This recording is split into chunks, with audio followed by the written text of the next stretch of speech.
there was no big plan for this is what I'm going to do, and I want to follow these footsteps or do this thing or do that thing. It was college was a discovery exercise for me. It was I've played a lot of hockey. I've uh, you know done not a whole lot other than that, to be honest. Let's go see what else is out there. And so that was business school for me, and I ended up finding my way as a result of what business school offered rather than what I was interested in And specifically. your post-secondary education didn't stop there. You then enrolled in Toronto Metropolitan University. So what made you decide to carry on to university after college? Yeah, I've got a really, Fanshawe has an excellent digital marketing program and did back then. They were way ahead of the curve. A lot of applied skills that I learned while I was at Fanshawe. I think in particular, what they've done is they built out a program that was focused on teaching both SEO and Google Ads to students.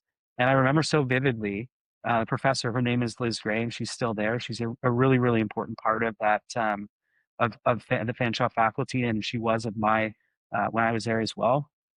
I remember so vividly her saying like, "Listen, this is how these ads work. Like you search and it's based on the keyword, and an ad will show up, and Google is built on this entire all of Google is built on this entire model back there." And I was like, "Oh, it's so interesting, it's so smart."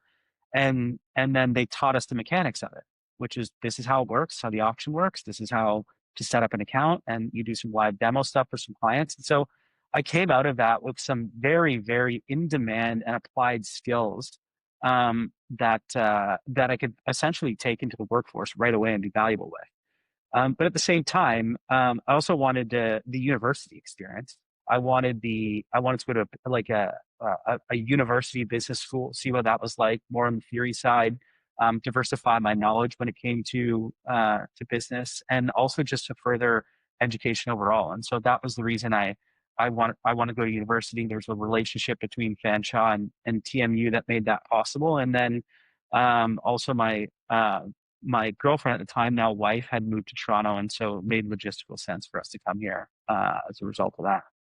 Reflecting back on your time at both Fanshawe and TMU, do you have any idea, or do you ever look back and go, okay, here are the gaps they filled for each other? Like, here's what TMU filled for Fanshawe, but here's what Fanshawe prepared me for that TMU didn't cover at all in my career.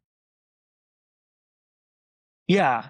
Um, so I would go back to the sort of the very applied on the ground skills that can be used tomorrow was really exceptional at Fanshawe and continues to be. Um, and so I found that to be incredibly helpful, and I really like that. But I'm also a student of theory in some respect. I really like to read, and specifically I like to read like nonfiction and business books and that type of stuff. And I would say that was the gap that TMU filled for me. Was it was a lot more theory driven. It was a lot more about understanding the basic the basic mechanics of a business, or the basic mechanics as an example of investing, or things like that. And that's treated me really, really well. So I found it very complimentary from a theory side at university, and then a very applied skills time perspective at college. It was an excellent combination.